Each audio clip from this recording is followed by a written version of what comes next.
Hello everyone, আসসালামু আলাইকুম। Welcome back to my daily blog. আশা করি আমাকে যে যেখান থেকে দেখছেন সবাই ভালো আছেন এবং সুস্থ আছেন।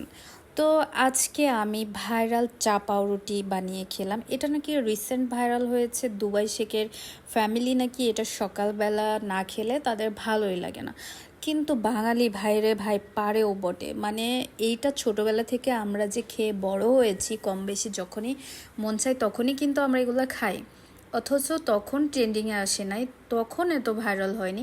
যখনই একটু উঁচু লেভেলের কেউ, যখনই একটু সেলিব্রিটি কেউ, এরকম কেউ যদি কোনো কিছু খায় তো ওটাই ভাইরাল।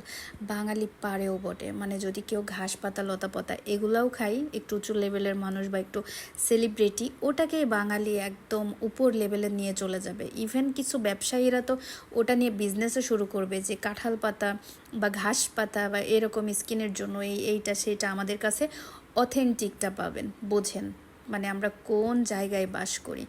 যাই হোক, মানে আমরা যে মানে ভালোভাবে সব কিছু খাই সেগুলো কোনো ব্যাপার না। ঠিক তেমন মানে এই যে মানে মানে আমাদের মতো সাধারণ মানুষ বা দেখা যাচ্ছে একটু নিম্নবিত্ত, মধ্যবিত্ত, উচ্চবিত্ত যারাই হোক, মানে যখন নর্মালি শাক পাতা কোনো কিছু খাই তখন ওগুলো খুব একটা ভালো লাগে না। আহা গো কষ্ট করে খাচ্ছে, আহা গো মানে খুব একটা খেতে পারে না বা মাছ মাংস খেতে পারে না। অথচ বড় লোকদের খাবারই কিন্তু এই ঘাস পাতা মানে ঘাস পাতা বলতে জাস্ট হচ্ছে শাক পাতা আর কি। ওইগুলা কিন্তু শাকসবজি এগুলা কিন্তু বেশি বেশি খাই, সিদ্ধ করে খাই। তখন কিন্তু ওইটাকে বড় লোকের খাবার এরকম করে খাচ্ছে, সিদ্ধ করে খাচ্ছে, এইটা খাইলে খুব ভালো শরীরের জন্য, এইটা সেইটা, তখন অনেক দাম দিয়ে হলেও কিনে খাবে। এটাই হলো বাঙালি।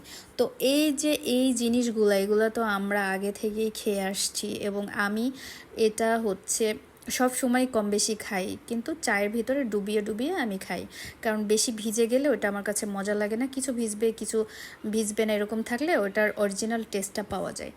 আর এরকম ভিজেও খাই, সেটা হচ্ছে আমি মালাই বানিয়ে, জাস্ট চা দিই না, দুধের ভিতরে মানে দুধটাকে মালাই করে ঘন করে আমি শাহি টুকরা বানিয়ে, মানে ব্রেডের এই 4-5টা কেটে ফেলে সুন্দর করে সাইজ করে দেন আমি ওটাকে ভিজিয়ে তারপরে খাই। ওটাও খেতে খারাপ লাগে না।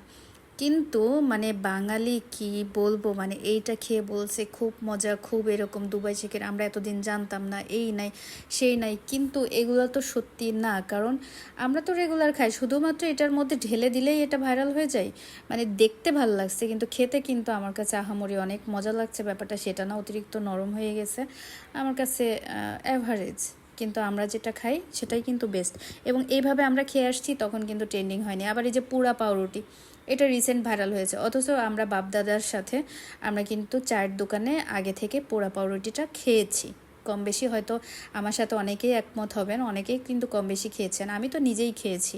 তো সেই জায়গা থেকে মানে যখনই একটু কোনো কিছু পাবলিকলি আসে বা একটু উঁচু লেভেলের কেউ খায় তখন ওইটা ভাইরাল। মানে কোন দেশে বাস করি আমি ভেবে পাই না।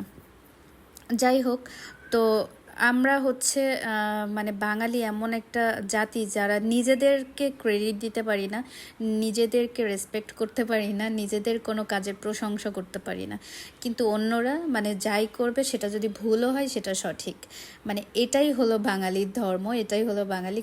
মানে কেউ যদি একটু উঁচু লেভেলের মানুষ ধরেন, তার শার্টের বোতামটা ছিঁড়ে গিয়েছে বা নাই, এবার সেটাকে ম্যানেজ দেওয়ার জন্য যদি একটা পিন মেরে রাখে বা একটা কাঠি মেরে রাখে, গুজে রাখে, ফুটিয়ে রাখে, তো তখন বলবে এটাই ট্রেন্ডিং। পরের দিন থেকে মানুষ ওই বোতামটাকে ছিঁড়ে ফেলে দেখবেন হচ্ছে ওখানে কাঠি ফুটিয়ে রেখেছে, যে এটা এখন ট্রেন্ডিং। বোঝেন বাঙালির কী অবস্থা।